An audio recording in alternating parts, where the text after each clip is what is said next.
If you're trying to get into vlogging in 2025, look no further than this video. I got the perfect setup for you guys, so let's dive right in. So my top 3 things that go into a vlog setup are portability, ease, and quality.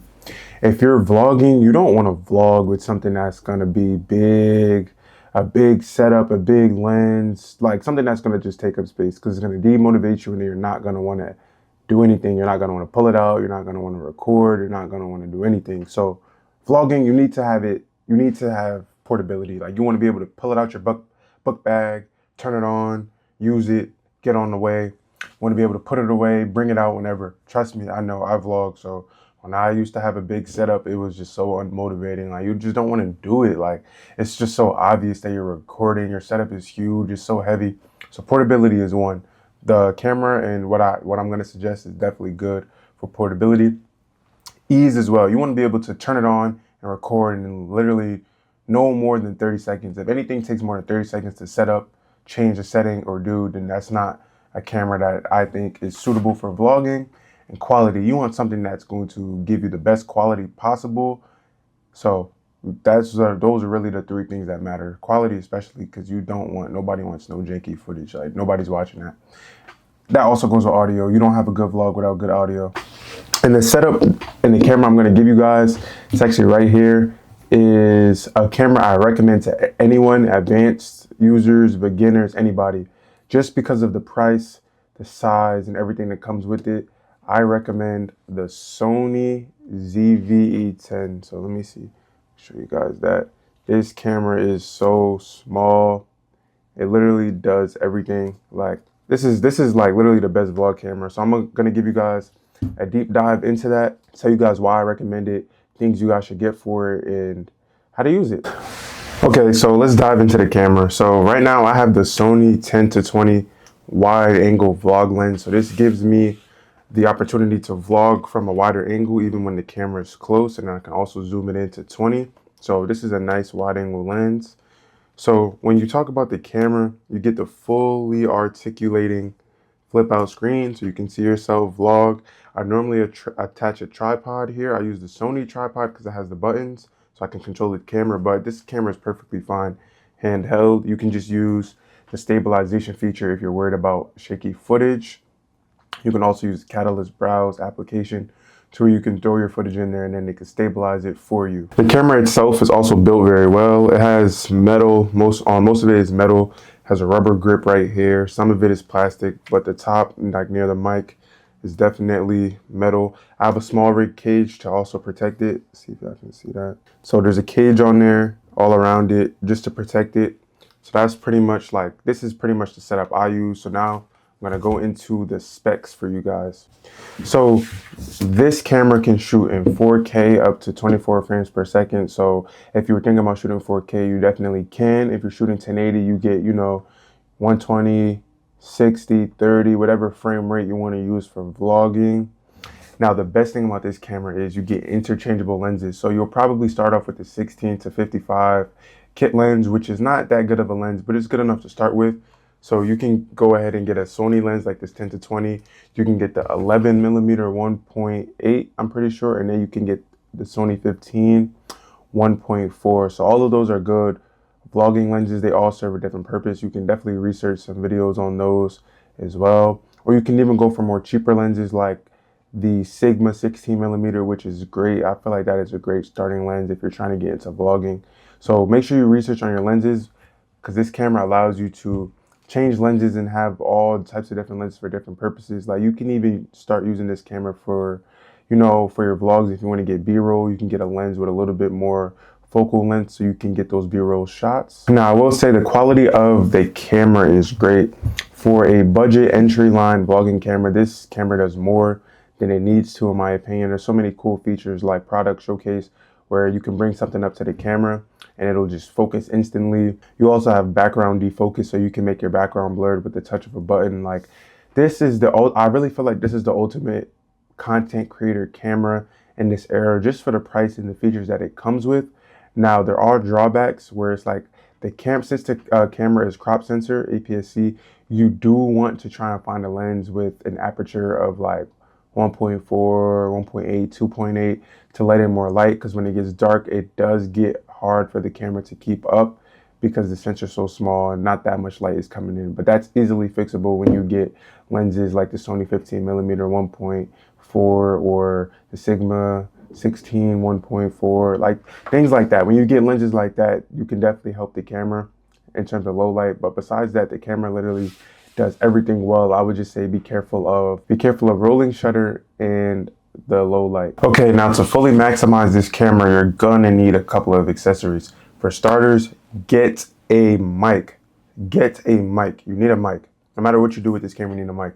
I'm not a fan of the built-in mic. It sounds like trash, in my opinion, compared to other Sony cameras or other cameras on the market. So please get a mic. I have the Sony ECM. I don't really know the words that come after it, but it's the Sony vlogger mic. You put it on to the camera. You don't have to attach any other wires. The camera will read the information and then you can just talk and then it'll do all the work for you. Perfect vlogger mic, not that expensive. Or you can go with, this is a Samsonite mic. This is what I'm using right now, wireless mic, plug it up.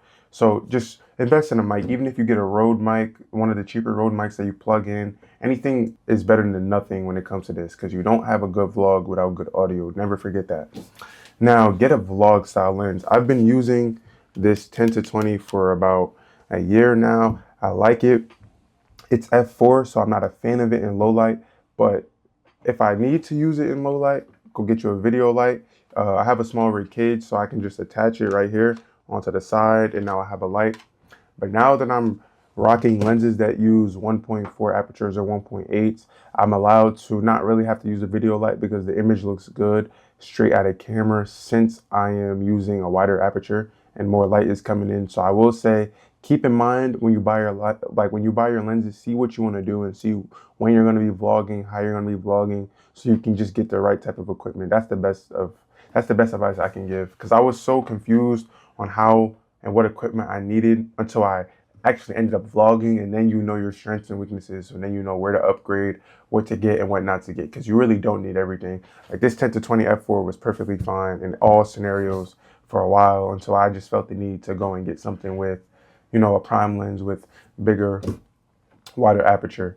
Also, get a tripod. There's no built-in image stabilization into the camera, so you're gonna want to keep the camera steady as possible just to avoid the headache of shaky footage. Like, shaky footage is normal in a lot of like areas. It's normal for like certain scenes, but not all the time. Like, you shouldn't be trying to do a pan and it's shaking. Like, that's just not like natural, unnormal. So get you a tripod. That'll stabilize your footage enough. You don't need a gimbal. Don't need to spend on that. Go get you a cheap tripod. Go get you the Sony tripod. Go get you a tripod.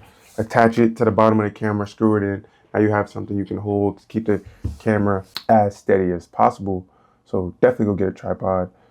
Combine that with the standard or the active stabilization in the camera. You should be pretty good when it comes to stabilizing your footage. And if you do use the in-camera stabilization, there is a crop on the camera, so just be wary of that. I think it's a 1.5 times crop on active.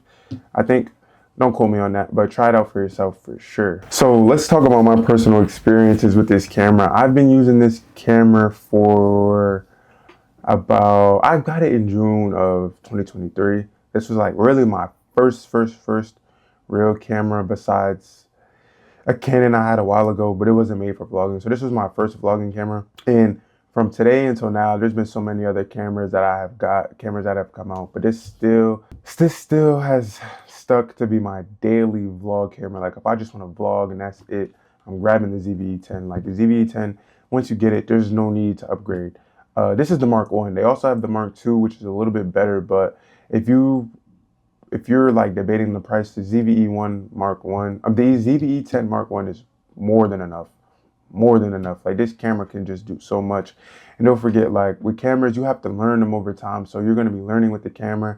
Camera's going to be learning with you. And that's just going to just allow you to just grow as a creator. Like, get you this nice camera.